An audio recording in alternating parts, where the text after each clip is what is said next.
ke Gunung Api. Kalau suara saya kedengaran Pak? Agak putus-putus Mas, agak mendem. Maksudnya suaranya mendem gitu. Tapi nggak apa-apa, lanjut aja, masih bisa didengar.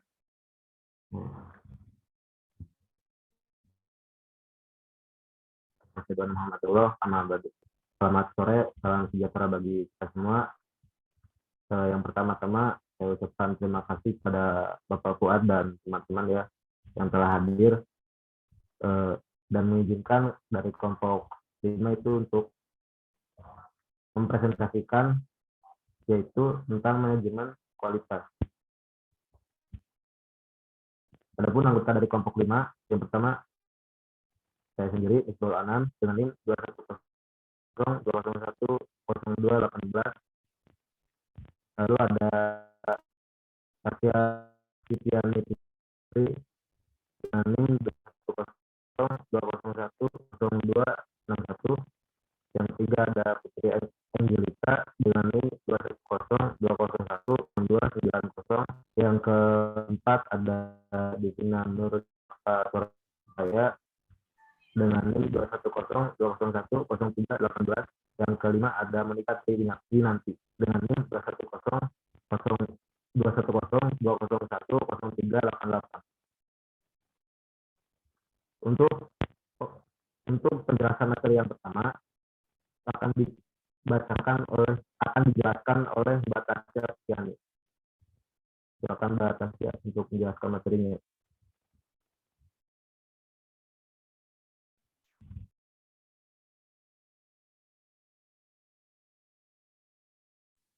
Devina, slide-nya belum kelihatan ya.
Pak, mohon maaf Pak.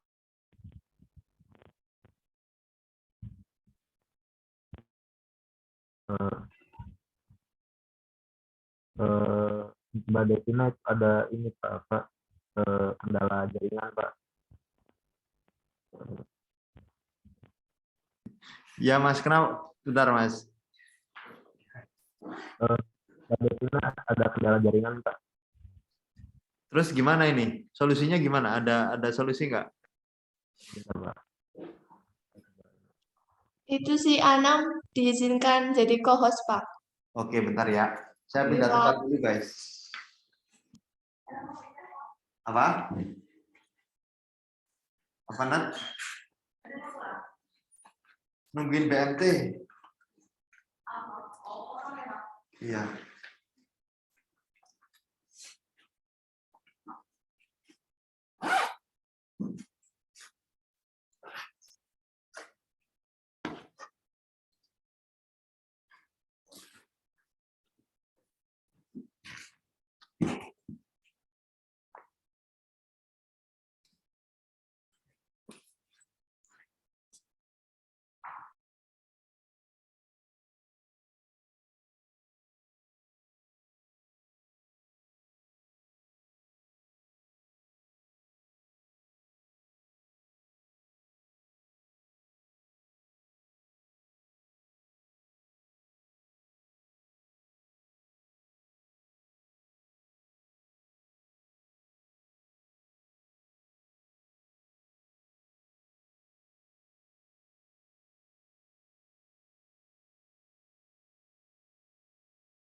Siapa yang minta dijadiin co-host, Mbak?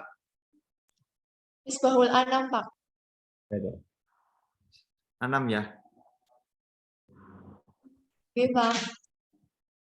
Oke, sudah.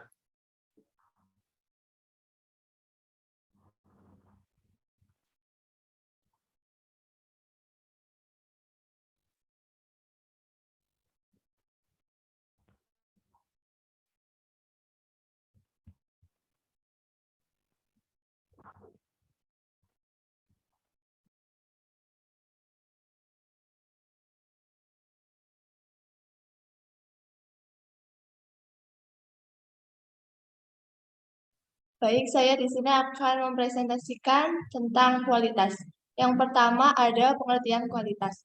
Kualitas adalah totalitas dari fitur-fitur dan karakteristik produk atau layanan yang bergantung pada kemampuannya untuk memenuhi kebutuhan yang dinyatakan atau tersirat.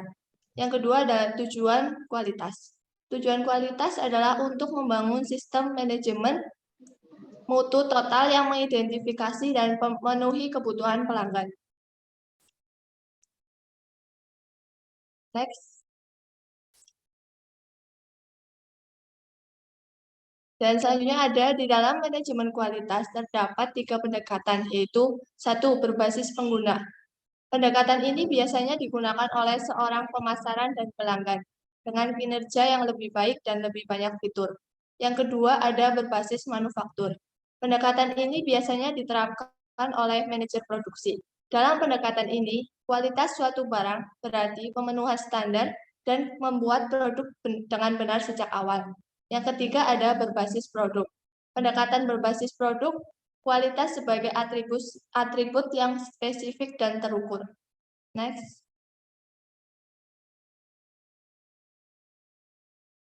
Selanjutnya ada implikasi kualitas. Yang pertama, reputasi perusahaan. Merupakan suatu intangible asset atau goodwill perusahaan yang memiliki efek positif pada penilaian pasar atas perusahaan.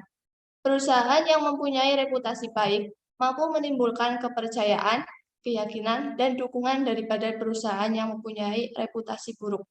Yang kedua ada tanggung jawab produk. Merupakan suatu tanggung jawab dari orang atau badan yang menghasilkan suatu produk dan yang mendistribusikan produk tersebut. Next.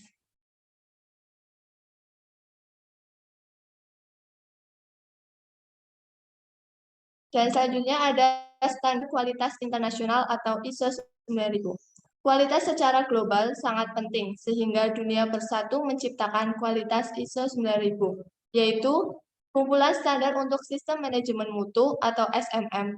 ISO 9000 pertama kali dikeluarkan tahun 1987 dan dirumuskan oleh TC 176 ISO, yaitu organisasi internasional di bidang standarisasi. ISO TC 176 menetapkan siklus peninjauan ulang setiap 5 tahun, guna menjamin bahwa standar-standar ISO 9000 akan up to date dan relevan untuk organisasi. Proses internasionalisasi kualitas terus terbukti dengan dikembangkannya ISO 14000, merupakan standar manajemen lingkungan yang mengandung 5 elemen pokok, yaitu manajemen lingkungan, audit, evaluasi kinerja, pelabelan, dan penilaian siklus hidup. Selanjutnya dilanjutkan oleh Mbak Putri. Manajemen principles. Leadership. 1. Leadership. Pemimpin organisasi harus menetapkan kesatuan tujuan dan arah dari organisasi. 2. Customer focus. Organisasi bergantung pada pelanggan mereka, karena itu manajemen organisasi harus memahami kebutuhan pelanggan sekarang dan yang akan datang. 3. Involvement of people. Faktor yang sangat penting dari suatu organisasi dan keterlibatan mereka secara penuh akan memungkinkan kemampuan mereka digunakan untuk manfaat organisasi. 4. Proses orientation. Sebuah integrasi sekuensial dari orang, material, metode, mesin, dan peralatan dalam suatu lingkungan guna menghasilkan nilai tambah output bagi pelanggan.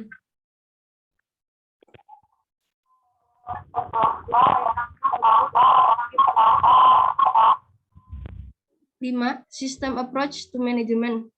Mengidentifikasi pemahaman dan pengelolaan dari proses proses yang saling berkaitan sebagai suatu sistem akan memberikan kontribusi pada efektivitas dan efisiensi organisasi dalam mencapai tujuan-tujuannya.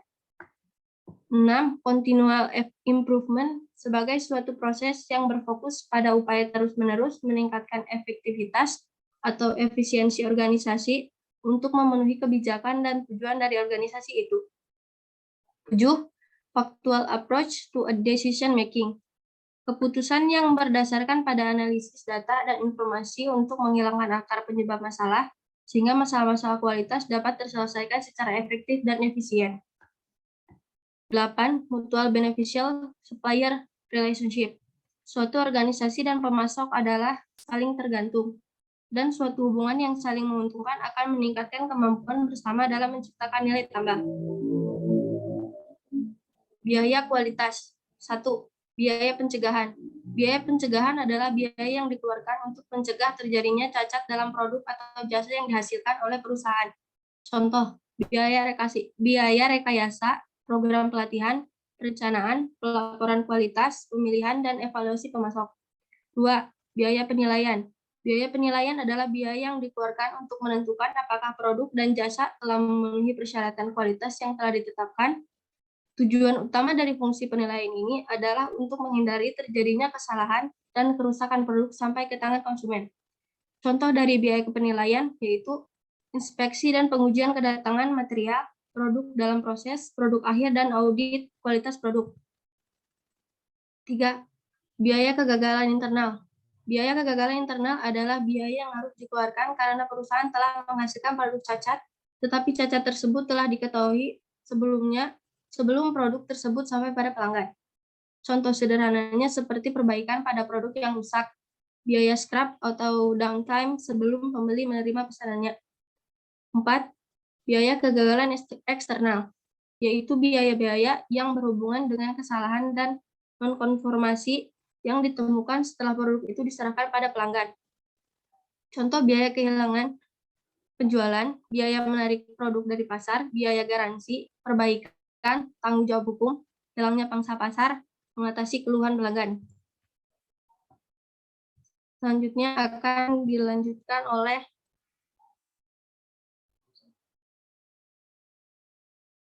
Devina. Quality management. Yang pertama, manajemen operasi harus memberikan produk dan layanan yang sehat, aman, dan berkualitas. Yang kedua, kualitas yang buruk dapat mengakibatkan cedera, tuntutan hukum, penarikan kembali atau recall dan regulasi. Yang ketiga, perilaku etis harus mendikte respon terhadap masalah, yaitu harus menerima tanggung jawab untuk setiap produk berkualitas rendah atau produk-produk yang terkontaminasi yang mereka pasarkan kepada masyarakat. Yang keempat, semua pemangku kepentingan banyak dipertimbangkan. Next. Lalu yang selanjutnya ada Total Quality Management. Total Quality Management adalah suatu sistem manajemen kualitas yang berfokus pada pelanggan atau customer focus dengan melibatkan semua level karyawan dalam melakukan peningkatan atau perbaikan yang berkesinambungan secara terus-menerus. Total Quality Management mencakup seluruh organisasi dari pemasok ke pelanggan dan menekankan komitmen oleh manajemen untuk memiliki dorongan yang berkelanjutan di seluruh perusahaan menuju keunggulan dalam semua aspek produk dan layanan yang penting bagi pelanggan. Next.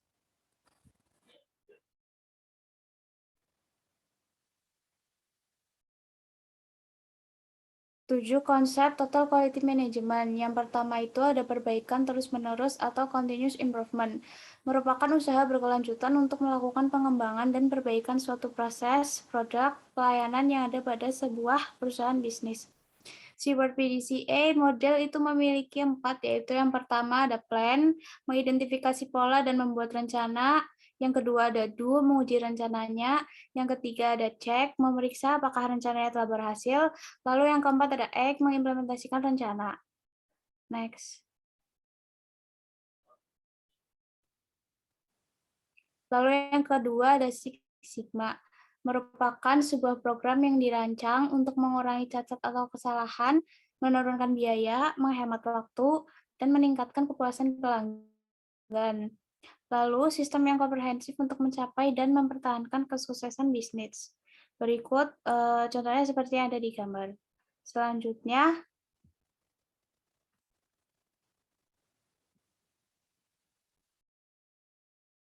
program Six Sigma dikembangkan pertama kali oleh Motorola, diadopsi dan ditingkatkan oleh Honeywell dan GE, merupakan pendekatan yang sangat terstruktur untuk perbaikan proses sebuah strategi, sebuah disiplin, DMAIC, a set of 7 tools. Metodologi Six Sigma itu ada 5. Yang pertama ada define, mendefinisikan tujuan, ruang lingkup, dan hasil, serta mengidentifikasi informasi proses yang diperlukan. Lalu yang kedua ada measure, dalam tahap ini yaitu menentukan nilai DPMO dan nilai Six Sigma level. Lalu yang ketiga ada analyze, pada tahap ini dilakukan analisis terhadap faktor penyebab cacat.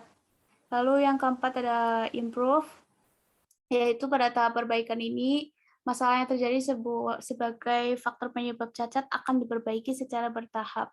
Lalu yang terakhir ada kontrol, yaitu harus dapat menentukan cara untuk mempertahankan perbaikan dan menempatkan alat-alat pada tempatnya untuk memastikan bahwa variabel utama tetap berada dalam jangkauan maksimal yang dapat diterima di bawah proses yang dimodifikasi.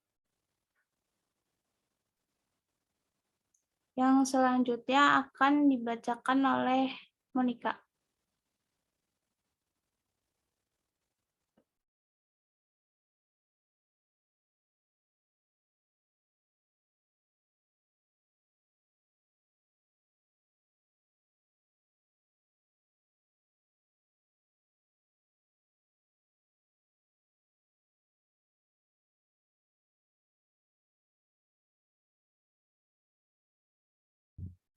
Ya, mohon maaf. Dibacakan oleh saya ya, Bu, ya. Mengimplementasikan Six Sigma. Tetapkan cacat per sejuta peluang sebagai metrik standar. Memberikan pelatihan ekstensif. Fokus pada dukungan sponsor perusahaan. Membuat ahli peningkatan proses yang berkualitas. Master, black belt, green belt, yellow belt, blue belt. Menetapkan trend objektif atau tujuan tingkat tinggi untuk mencapai perbaikan. Hal tersebut tidak dapat dicapai tanpa komitmen besar dari manajemen tingkat atas. Selanjutnya,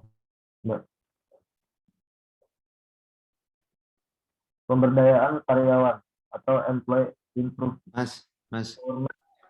Sorry, potong sedikit. Tadi kamu waktu masuk pertama kali tadi, kamu pakai mic nggak? Iya, pakai mic. Yang sekarang pakai mic nggak? Pakai. Yang sebelumnya tadi kayaknya bagusan yang awal-awal tadi itu loh. Coba kalau nggak pakai mic, suaranya bagus nggak? Soalnya ini lama-kelamaan kayak nggak kedengeran gitu, Mas. Enggak, ini. Nggak pakai mic ya, Bang? Gimana? Nggak pakai mic tadi? Tadi nggak, maksudnya pakai headset enggak kamu? Pakai headset. Nah, coba nggak pakai headset bisa nggak? Ini pas ya, sebentar Pak. Jadi mikrofonnya itu jangan ikut headset, mikrofonnya ikut built-in laptop aja atau HealthPay. Bisa nggak?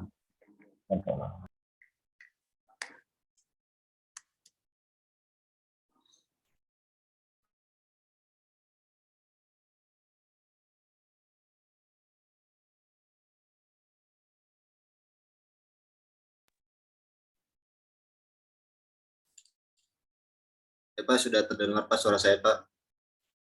Ya, ini lebih baik. Yuk, silakan yuk. Oh, ya.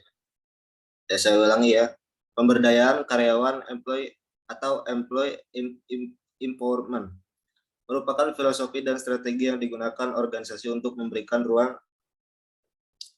ruang bagi karyawannya membuat keputusan dan berperilaku sesuai tujuan organisasi serta mendorong karyawan untuk berpikir kreatif serta berinovasi. Lingkaran kualitas merupakan sekelompok karyawan yang bertemu secara teratur untuk memecahkan masalah. Dalam hal itu, mereka harus berlatih dalam perencanaan, pemesanan masalah dan metode statistik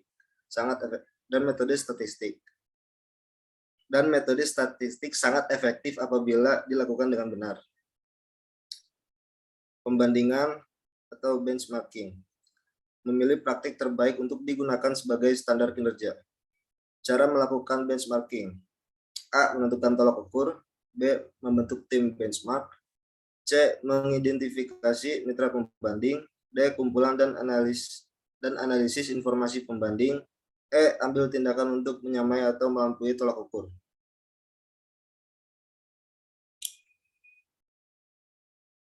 Sorry. 5. Just in time atau JIT.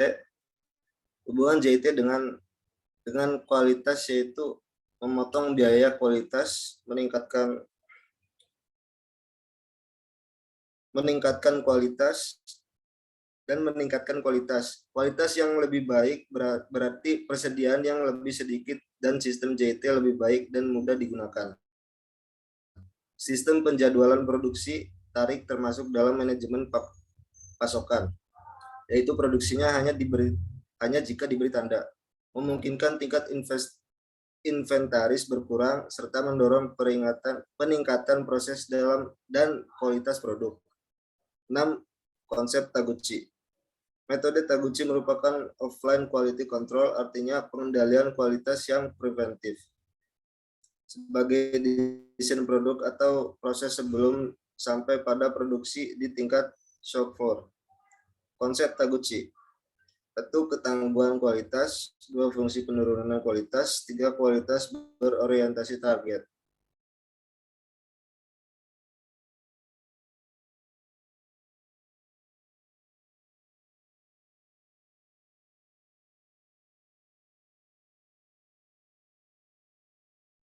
Ketangguhan kualitas.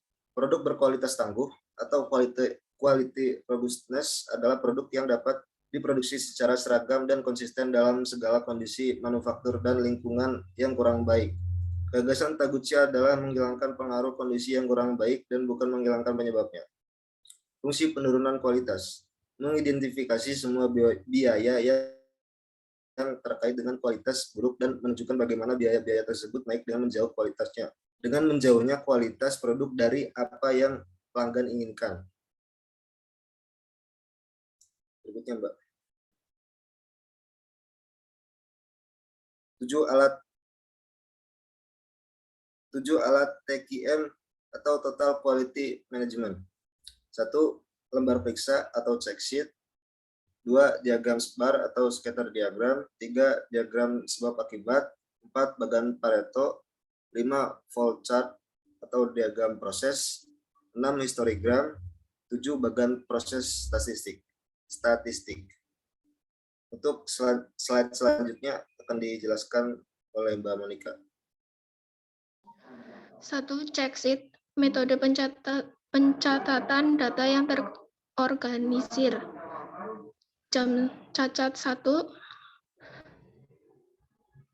A yaitu 3, jam cacat 1 B yaitu 2, jam cacat C yaitu 1, jam cacat 2 A 1, jam cacat 2 B 1, jam cacat 2 C 2, jam cacat 3 A 0, jam cacat 3 B 1, jam cacat 3 C 0, jam cacat 4 A 1, jam cacat B 1, jam cacat C 0, jam cacat 5 A 1, jam cacat. Mbak, maksudnya ini aja, apa namanya? Ini kan 1, 2, 3-nya ada di baris ini ya, yang harus itu kan. Terus kemudian ada jenis cacatnya itu ada A, B, C gitu kan. Maksudnya itu berarti jenis cacat A, B, C itu dan di jam pertama terjadi berapa kali, di jam kedua terjadi berapa kali, jam ketiga terjadi berapa kali dan seterusnya. Kemudian yang B itu cacat jenis B itu jam pertama terjadi berapa kali dan seterusnya. Nah, intinya ini adalah mendata merecord jumlah cacat produk pada setiap jam produksi. Begitu aja, Mbak. Oke, lanjutkan lagi yuk.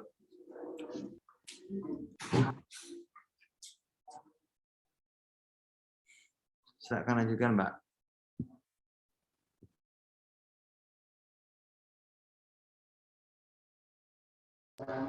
Jam cacat 6 ada 1. Selanjutnya aja, Mbak. 2. Scatter diagram. Grafik nilai satu variabel vs variabel lain.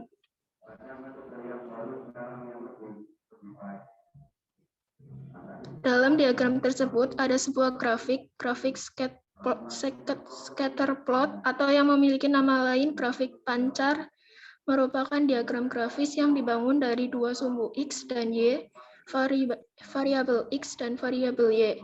Nilai dari sepasang variabel ini digambarkan sebagai titik-titik poin. Lanjut.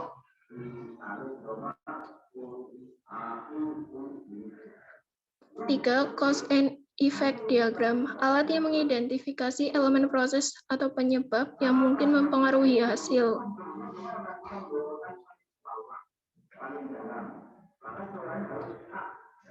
Menyebabkan bahan, metode, tenaga kerja, material, metode,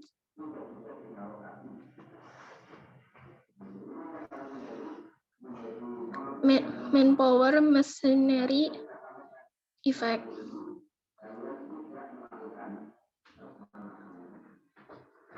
Empat, Pareto chart merupakan grafik batang yang menunjukkan masalah berdasarkan urutan banyaknya jumlah kejadian. Urutannya mulai dari jumlah permasalahan yang paling banyak terjadi sampai yang paling sedikit terjadi.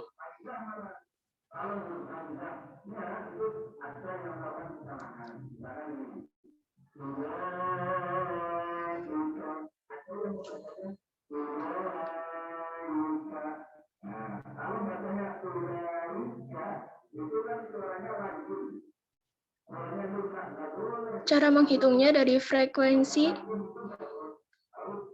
tertinggi hingga terendah. 5 flowchart bagi 5 flowchart bagan yang menggambarkan langkah-langkah suatu proses.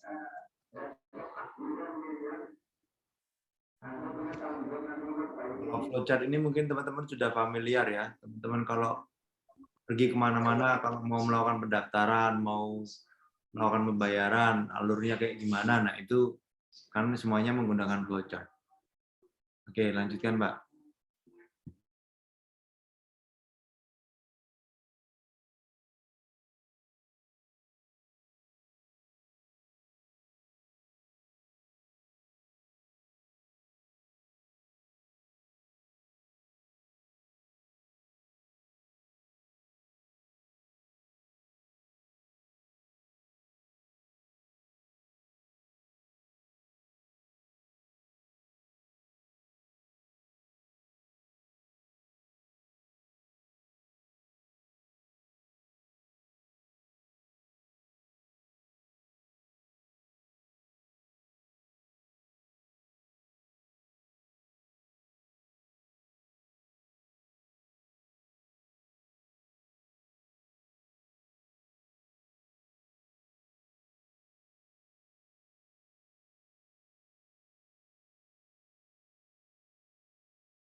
Histogram distribusi yang menunjukkan frekuensi kemunculan suatu variabel.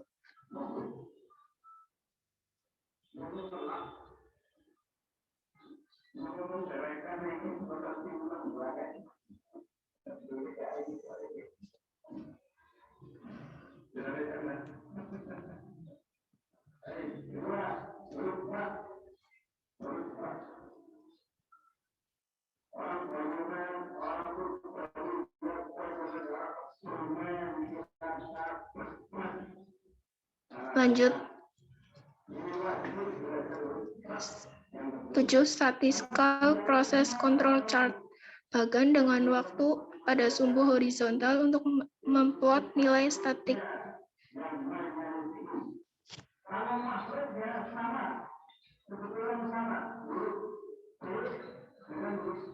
Ini sinyalnya Mbak Monica putus-putus atau gimana sih? Iya, Pak, tadi. Oh iya. Dah, silakan dibuka diskusinya, Ya, untuk Mbak. si penjelasan materi sudah selesai. Sekarang akan dibuka untuk sesi tanya jawab ya atau diskusi. Untuk sesi pertama itu ada 3 pertanyaan dan sesi kedua ada 2 pertanyaan. Mulai dari sesi pertama mungkin dari teman-teman ada yang ingin bertanya. Langsung 3 pertanyaan aja Mas, 1 sesi aja. Nanti Oh ya. soalnya mendekati buka puasa. Maaf, hanya 1 sesi ya untuk 3 pertanyaan. Mungkin dari teman-teman ada yang bertanya.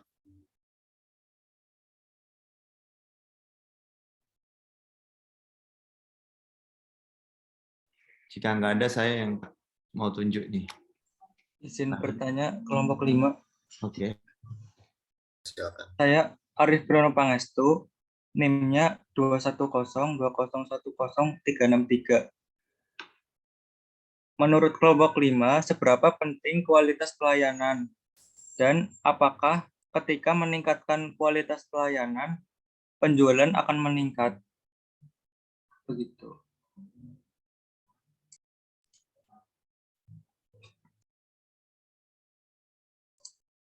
Terima kasih kelompok 5. Bisa ulangi sekali lagi, Mas. Seberapa penting kualitas pelayanan? Terus, apakah ketika meningkatkan kualitas pelayanan, penjualan akan meningkat? Gitu, Mas. Oke, Mas. Terima kasih. Sama-sama, Mas. Ada lagi yang lain mungkin yang bertanya? Saya, Mas, izin bertanya. Ya, silakan.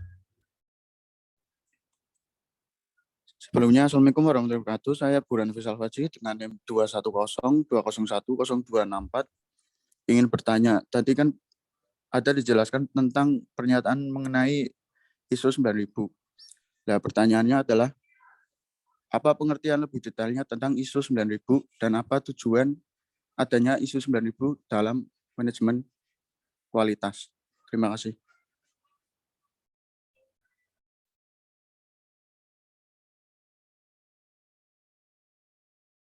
Baik, tersisa 1 pertanyaan lagi. Silakan. Saya Pak izin bertanya.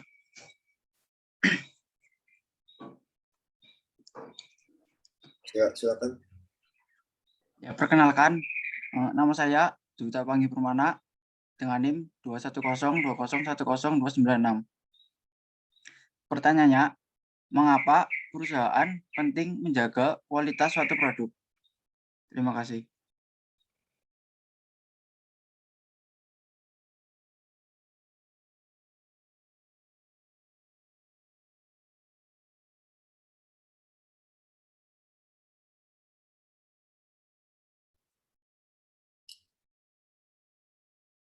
Silakan dijawab, Mbak, kalau sudah ada jawabannya.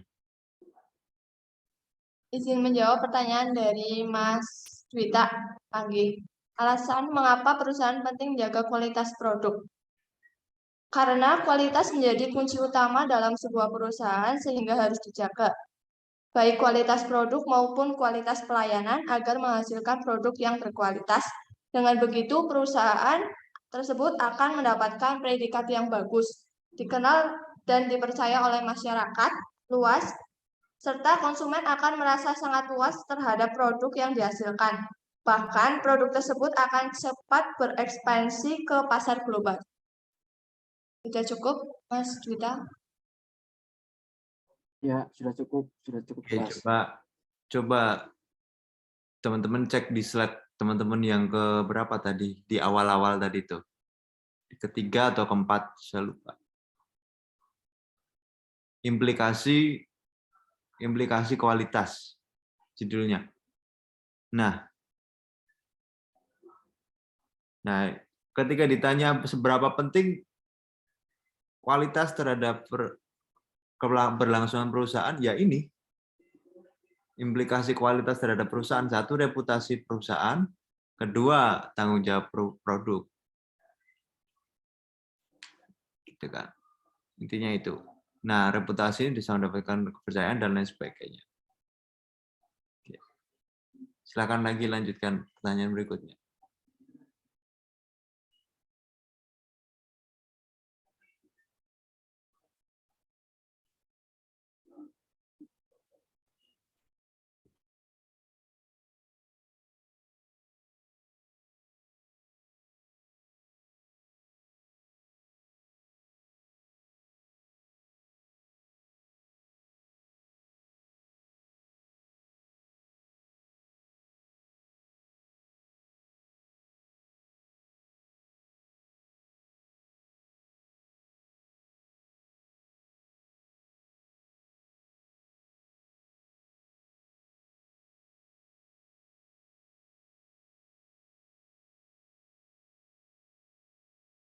Burhan ya. Apakah pengertian ISO 9000 dan tujuan ISO 9000 di manajemen kualitas? ISO 9000 merupakan badan yang menetapkan standar mutu secara internasional. Jadi badan ini terdiri dari perwakilan badan standarisasi nasional tiap negara. Mereka bersatu dalam naungan yang sama untuk menentukan mutu sebuah organisasi di skala atau level global. Gimana, Mas? Sudah bisa diterima jawabannya? Oke. ISO itu singkatannya apa? ISO itu singkatan. Apa? Panjangannya apa? Panjangan dari ISO apa? Bukan ISO sapi ya. Kalau ISO sapi itu dibakar enak. Organisasi Standarisasi Internasional, Pak. Oke. International Organization for Standardization. ISO berarti kan? Oke, International Standardization for Organization, gitu kan? Berarti apa? Berarti dia tugasnya itu menstandarisasi dari organisasi. Apa fungsinya? Teman-teman dulu waktu masuk UMP lihat akreditasinya UMP nggak? Kalau UMP nggak terakreditasi, teman-teman masih mau masuk nggak kira-kira? Ya kan? Jadi itu membantu masyarakat.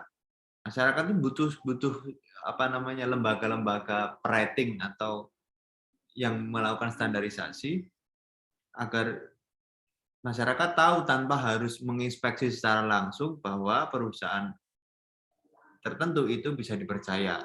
Gitu kan. Nah, ISO itu macamnya ada banyak, ada ISO 9000, ada ISO apa macamnya ada banyak, dan fokusnya bisa beda-beda di tiap jenis ISO. Paham ya? Jadi ya misalkan ISO kacang itu fokus pada kacang, ISO apa fokus pada apa, misalkan kayak gitu. Tapi ini jenisnya itu diidentifikasi dengan nomor ya. Ada 9000, 9002, ada berapa lagi saya lupa. Nah, fungsinya yaitu mereka memastikan bahwa operasional perusahaan itu sudah memenuhi standar yang ditentukan secara internasional. Misalkan teman-teman tentang packaging, teman-teman packaging plastik itu nggak boleh sembarangan plastik kan, karena plastik itu kan mengandung zat apalah gitu kan. Ada plastik-plastik tertentu yang hanya boleh digunakan untuk makanan atau hanya boleh digunakan untuk bahan-bahan kimia atau bahan-bahan yang lainnya yang bukan bahan-bahan non konsumsi gitu baru boleh digunakan gitu kan. Jadi itu salah satu standar juga yang ditetapkan gitu. Kalau perusahaan tidak memenuhi itu ya maka dia tidak akan mendapatkan sertifikasi itu. Gitu. Yuk, apalagi? Satu lagi. Saya rasa yang terakhir, yang pertama ini hampir sama kayak pertanyaan yang terakhir ya. Yang pertama ini seberapa penting kualitas bagi perusahaan? Ya jelas penting. Implikasi kualitas itu membawa reputasi perusahaan, membawa tanggung jawab produk. Reputasi perusahaan membawa penjualan, kesuksesan perusahaan. Sudah jelas sangat penting. Apakah bisa meningkatkan penjualan? Ya, jelas. Cuman pertanyaannya begini, Mas. Gini. Kualitas itu menurut kalian persepsi atau objektif? Subjektif atau objektif? Misalkan nih kalian naik Honda Vario yang dulu. Vario yang pertama kali keluar. Itu nyaman atau enggak? Yo, kalian masih belum lahir ya, masih kecil ya. Ya Vario yang itulah yang lama. Jangan Vario udah apa ya? Handphone. Kalian pertama kali pakai handphonenya itu modelnya kayak gimana? Sudah Android atau belum? Belum, Pak. Belum, Pak. Oke. Dulu waktu pertama kali pegang handphone yang bukan Android itu rasanya asik nggak? Asik. Masih asik. Nah sekarang kalian asik nggak itu? Ya, sekarang asik juga. Sekarang asik juga masa? Kalau kamu dikasih handphone yang lama yang bukan Android sama Android pilih mana? Sekarang. Pilih yang Android. Yang sekarang. Oke. Pilih yang sekarang, Pak. Ya. Berarti apa? Bisa. Sekarang. Ya. Android. Ya. Bisa jadi apa? Bisa jadi kemarin kita mempersepsikan itu barang berkualitas, tapi sekarang tidak lagi karena preferensi kita berbeda atau acuan kita sudah barang berbeda lagi, sudah ada produk-produk berkualitas lain nih, maka dia menjadi tidak berkualitas. Nah, kadang kualitas itu tidak hanya objektif tapi juga subjektif. Kadang persepsi kualitas itu juga dibentuk oleh perusahaan. Misalkan iklannya Aqua, airnya dengan bulir-bulir yang melambangkan kesehatan. Ya kan kita pikirnya ya, wah Aqua itu menyehatkan dengan bulir-bulir. Itu persepsinya. Kenyataannya kita nggak mengecek langsung dengan alat-alat khusus yang buat ngecek apakah kadar airnya itu benar-benar menyehatkan gitu. Apakah sama dengan yang dijual galon 4.000-an isi ulang itu ataukah memang benar-benar beda gitu kan. Kita nggak ada yang tahu. Karena kita hanya tahu dari iklan saja. Nah, itu kualitas yang semacam di-brandingkan oleh perusahaan gitu kepada customer. Jadi kadang kualitas pun juga dibangun persepsinya bahwa ini produk yang berkualitas. Gitu. Itu menurut saya. Kelompok ini ingin menjawab untuk yang pertanyaan itu pertama. Kelompok 5, silakan jika ada yang ingin menjawab.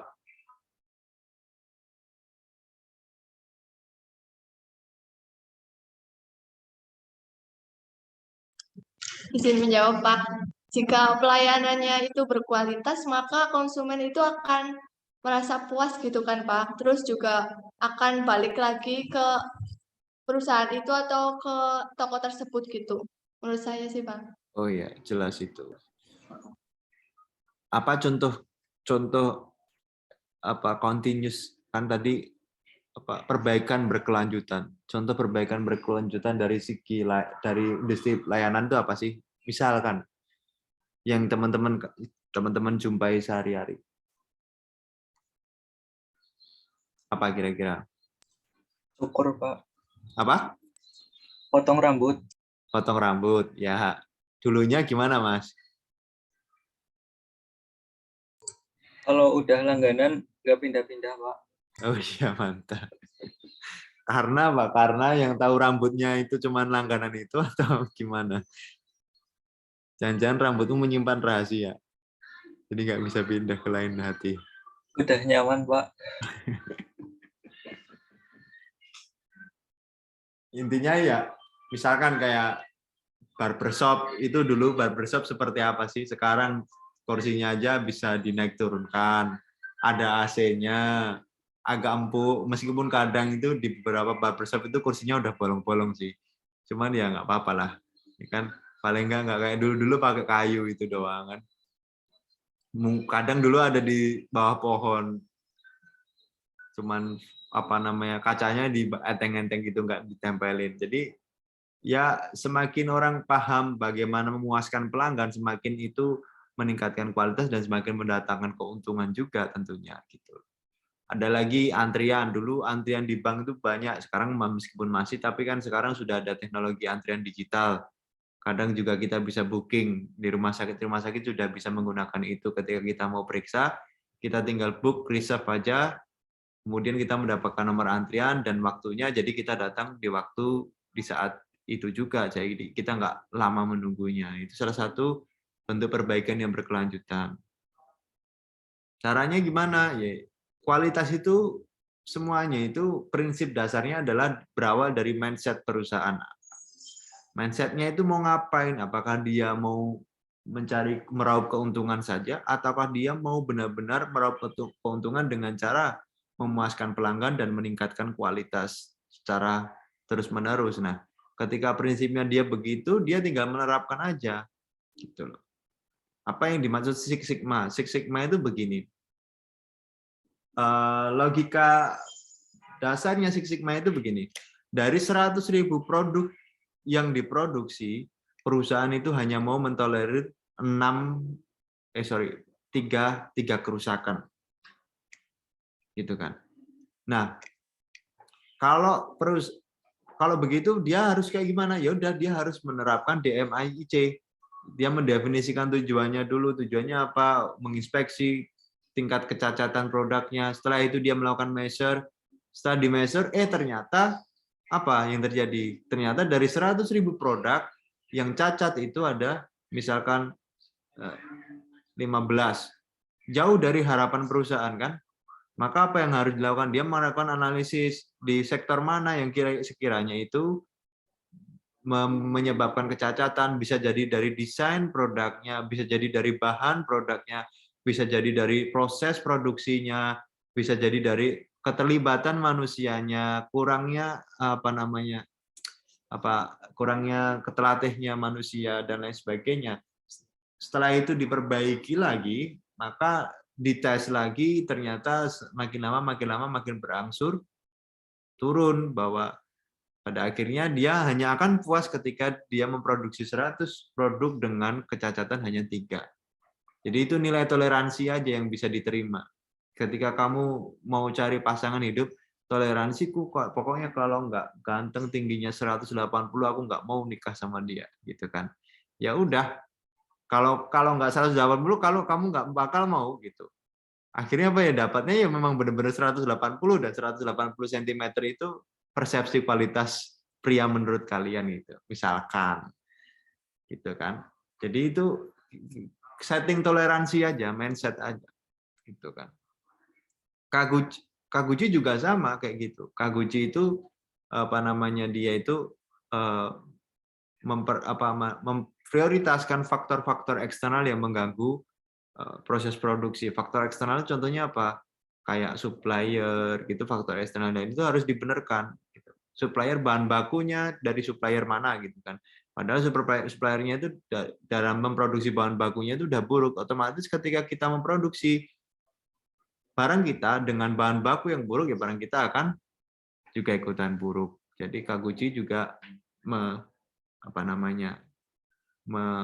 memperhatikan tentang faktor eksternal, kemudian juga dia penurunan nilai tadi itu, dia mencegah agar kerusakan itu tidak terjadi setelah barang tersebut keluar dari pabrik, atau bisa dikatakan mencegah agar kerusakan tidak terjadi setelah barang itu diterima customer. Karena kalau barang sudah diterima customer, biayanya itu akan sangat mahal dan akan sangat sulit untuk dipulihkan. Terutama biaya apa?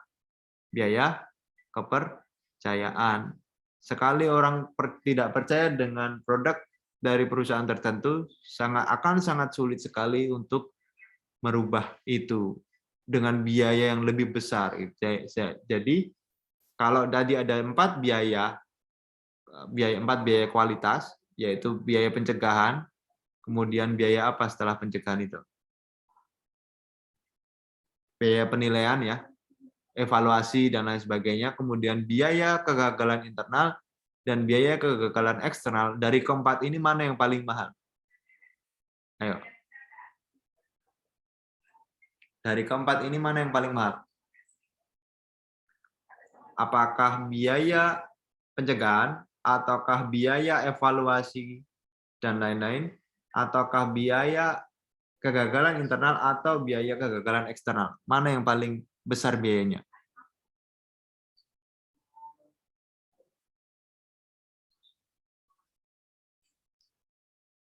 Ayo. Mas Anam, mau jawab, Mas?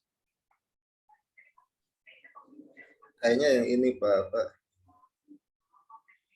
Yang nomor 2 tadi apa ya, Pak? Biaya coba dicek di biaya kualitas, coba di slide-nya. Namanya evaluasi produk dan kinerja atau apa gitu. Biaya evaluasi apa ya? Ya, biaya penilaian atau biaya dikeluarkan untuk menentukan apakah produk dan jasa telah memenuhi persyaratan kualitas yang telah ditetapkan. Jadi dia itu mengevaluasi gitu loh. Mengtes, menguji, menginspeksi. Pengujian material, pengujian produk, dan lain sebagainya. Mana yang paling besar? Biaya pencegahan, biaya penilaian, biaya kegagalan internal, atau biaya kegagalan eksternal?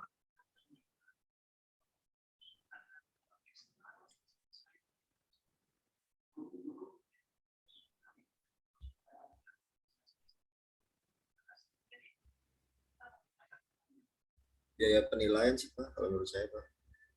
Alasannya kenapa? Karena evaluasi kan, Pak. Kan Ya. kalau evaluasi itu biasanya berusaha langsung dengan customer nggak sih, Pak? Oke. Ya, gitu ya.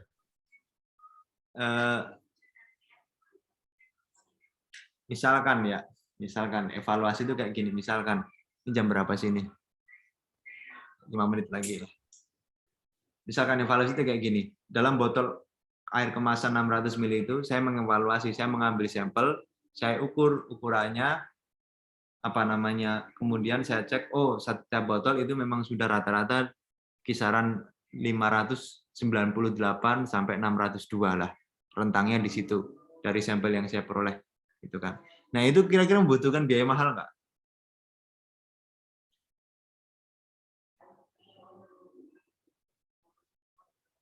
Enggak kan?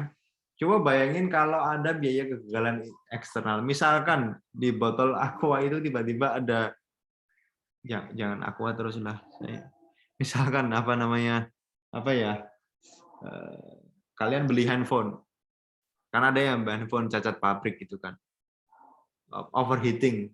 HP-nya sering overheating. Baru dipakai berapa jam udah overheating. Baru pakai berapa jam overheating. Kalian males beli produk itu lagi nggak kira-kira? Dengan merek yang sama, atau mesti sasarannya kalau nggak produk merek itu, kalau nggak ya counternya kurang aja nih, barang cacat masih dikasihkan, dijual gitu, meskipun mau digaransi, ya kan? Karena udah digaransi itu prosesnya lama, apalagi garansinya prosesnya lama, kecuali kalau garansinya langsung ganti baru di tempat tanpa ada dicek dulu lah, masih bisa diperbaiki enggak atau dulu dan lain sebagainya. Biasanya kan kayak gitu, ribet kayak gitu, ya udah kita nggak mau beli lagi gitu. Dan saya udah pernah terjadi 1 kali itu waktu itu tuh. Saya rasa sudah cukup itu saja dari saya. Mungkin bisa saya akhiri ya. Ada pertanyaan sebelum saya tutup?